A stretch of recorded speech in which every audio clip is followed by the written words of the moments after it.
यात्रा में जा रहा हूँ और आप लोगों को बधाई देता हूँ। वर्क फॉर अदर्स, इनको मैं बधाई देता हूँ इन नौजवानों को जिस तरीके से आज यात्रा के इन्होंने स्वागत किया। बैनर ये जो बैनर है इसको पढ़ते ही मुझे बहुत खुशी हुई थी। इन्होंने अभी यहाँ ठंडा पिलाया और क्या कहते हैं नृत्य वगैरह जो था ये पाया है।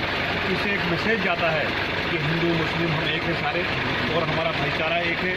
हम चाहते हैं कि हमारे इलाके की डेवलपमेंट हो और ये यात्रा जो है ये खाली एक मस्जिद की नहीं है। जब हम मेहरवार तक इस रोड को लेंगे मैं कोशिश करूँगा कि अपने फील्ड में इस यात्रा को ये रोड जो है हमारी मनोज से लेकर और मेहरवार पुल तक सेंक्शन करा के टूरिस्ट जो है वो सारा हमारे इस एरिया में आए ताकि हमारे लोगों को हमारे नौजवानों को रोज़गार मिले।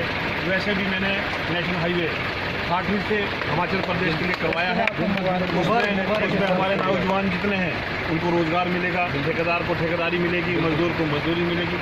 ऐसे काम हमने किए हैं और इन नौजवानों से मैं बहुत खुश हूँ। इनकी टीम ये जहाँ भी हमें बुलाएंगे, जहाँ आपका पसीना गिरेगा हम फोन वाले बहुत बढ़िया। ऐसे नौजवान हमको मिलने चाहिए।